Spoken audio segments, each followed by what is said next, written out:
La paz del Señor. Muy buenos días, mi querida alma contemplativa. Me alegro muchísimo de saludarte en este día. Estamos a jueves 26 de octubre y el Evangelio es de San Lucas capítulo 12, versículos 49 al 53.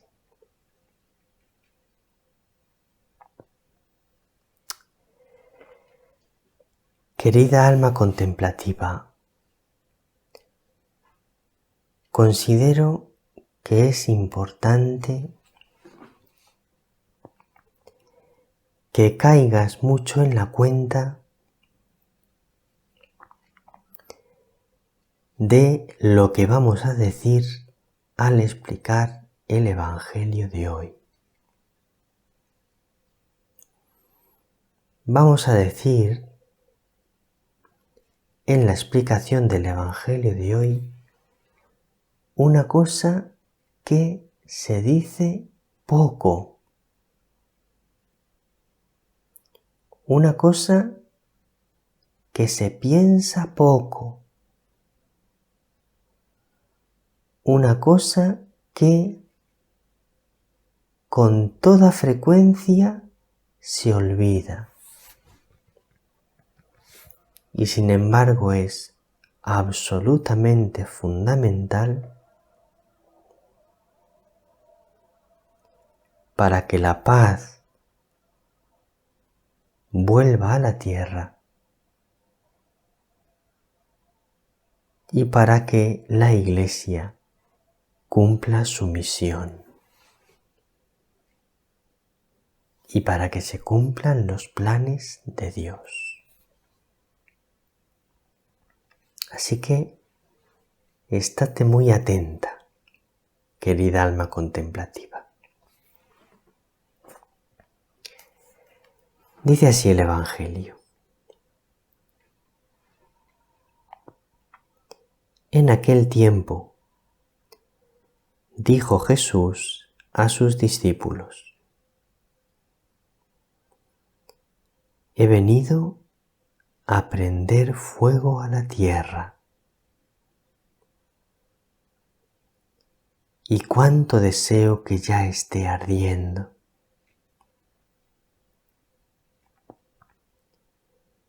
Con un bautismo tengo que ser bautizado. Y qué angustia sufro hasta que se cumpla. ¿Pensáis que he venido a traer paz a la tierra? No, sino división. Desde ahora estarán divididos 5 en una casa, 3 contra 2 y 2 contra 3. Estarán divididos el Padre contra el Hijo y el Hijo contra el Padre, la Madre contra la Hija y la hija contra la madre, la suegra contra su nuera y la nuera contra la suegra.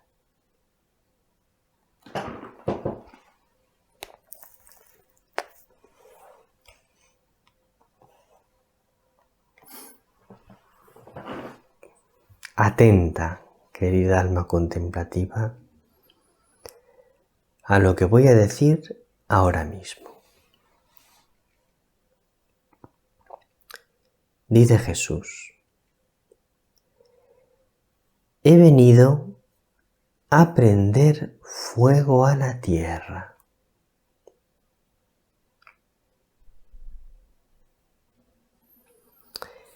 Este fuego que Jesús ha venido a prender a la tierra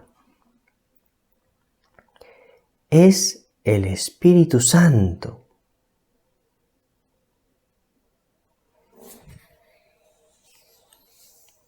El Espíritu Santo es el fuego en el que Jesús desea ardientemente que esté toda la tierra ardiendo en el fuego del Espíritu Santo.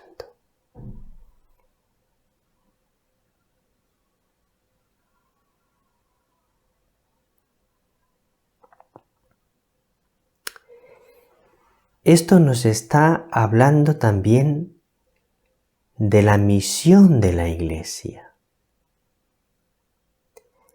de la evangelización de la Iglesia. Porque cuando Jesús dice, he venido a prender fuego a la tierra, está hablando de toda la tierra. Es decir, que Él desea que toda la tierra esté llena del Espíritu Santo. Y además, una característica del fuego es que se extiende. Por lo tanto, Jesús nos está diciendo, deseo que extendáis el fuego del Espíritu Santo por toda la tierra. Tenéis que ser misioneros, tenéis que ser evangelizadores.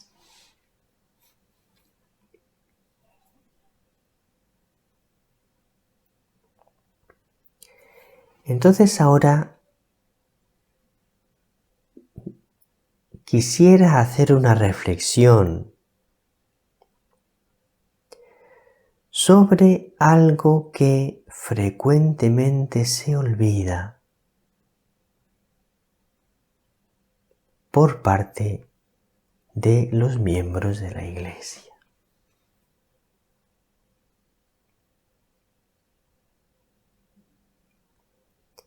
Y que también se nos olvida a nosotros, querida alma contemplativa, a ti y a mí.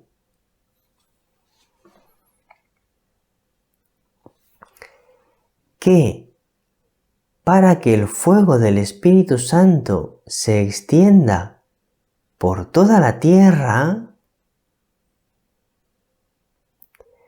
lo más importante es la oración de las almas contemplativas.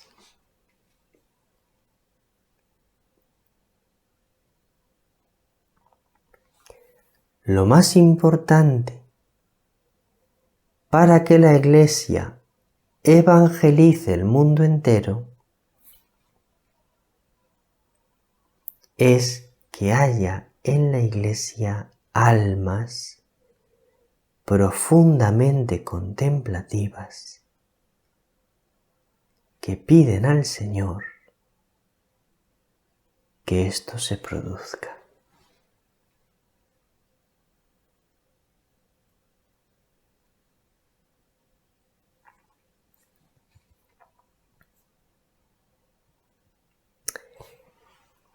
Es decir, en el fondo, una cuestión que surge es, ¿recordamos o no recordamos que María es la principal colaboradora de la redención de Jesús?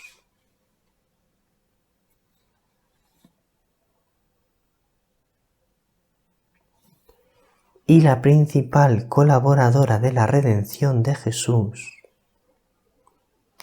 no vivió una vida que destaca por su actividad, sino que destaca por su ocultamiento y oración.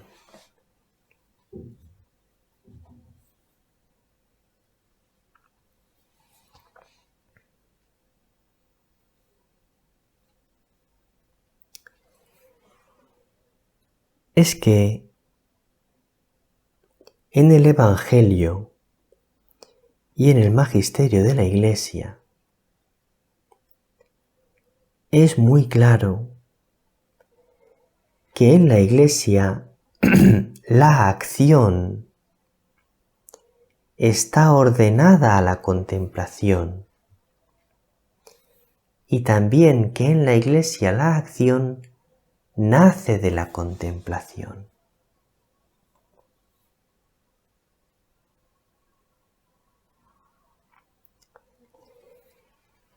Pero esta realidad que la dice el Evangelio y que la dice el magisterio de la Iglesia, con frecuencia la olvidamos los miembros de la Iglesia. Voy a poner un ejemplo. La acción nace de la contemplación, es decir, para poder realizar una acción exterior en la Iglesia, sea predicar el Evangelio, sea cuidar a los pobres, sea educar a los niños, cualquier acción en la Iglesia, eso tiene que nacer de la contemplación. Lo primero que tiene que hacer una persona activa en la Iglesia es tener una vida profunda de contemplación. Lo primero que tiene que hacer un sacerdote, un seminarista, es tener una vida profunda de contemplación.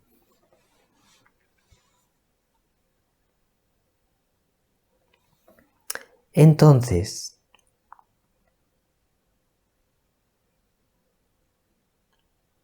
esto muchas veces lo olvidamos.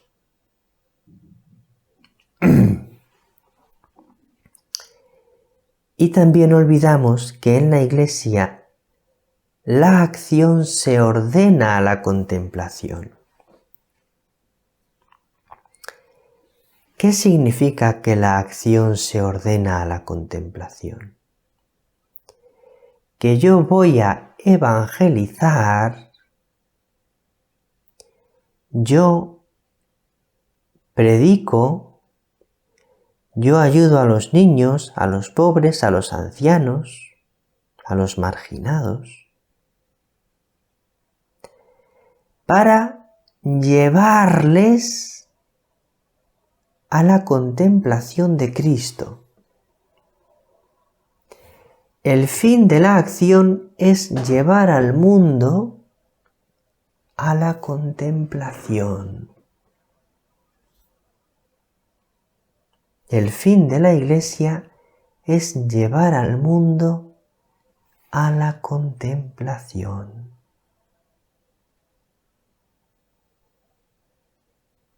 Porque el hombre alcanza la plenitud en la unión íntima con Jesús. Y esa unión íntima con Jesús en esta vida se llama contemplación. Pero ahora te hablo a ti, querida alma contemplativa. Ahora te hablo a ti, querida monjita que estás en un convento.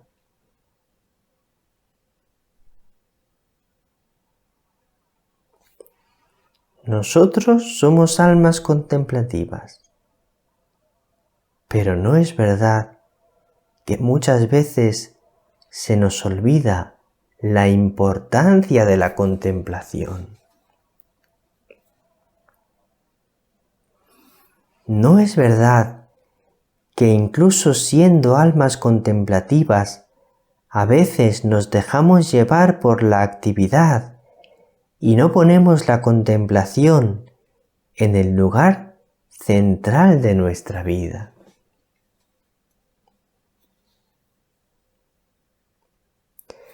¿No es verdad que a veces pensamos que nuestra vida es poco productiva? Que nuestra vida no es tan importante como la vida de otros miembros de la Iglesia que aparentemente hacen más o son más estimados.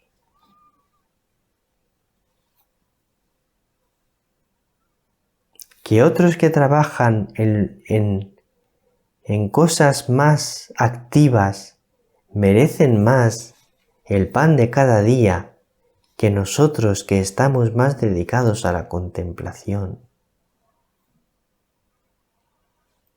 Cuidado con dejar de valorar la importancia de nuestra vida contemplativa.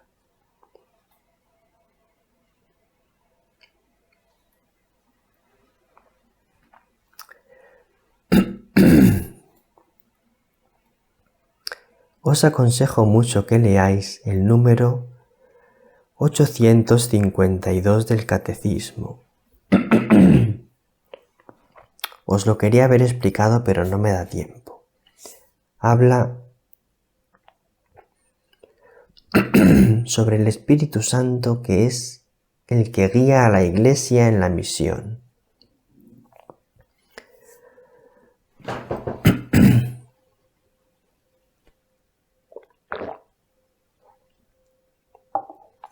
Y luego habla de los caminos por los que tiene que desarrollarse la misión en la Iglesia.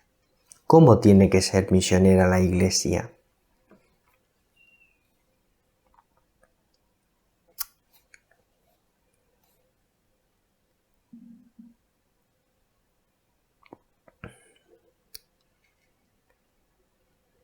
Ahora querría hacer una última reflexión. Dice Jesús: con un bautismo tengo que ser bautizado, y qué angustia sufro hasta que se cumpla. Es el bautismo de la pasión. Jesús sufrió en esta vida. Qué angustia sufro hasta que llegue. Sufrió en la pasión, pero también sufrió durante su vida. No veamos el sufrimiento como una maldición. Veamos el sufrimiento como una parte de la vida en este mundo, de la que podemos sacar muchas cosas buenas. Nada más por hoy. Un abrazo muy grande. El Señor te bendiga, María te bendiga.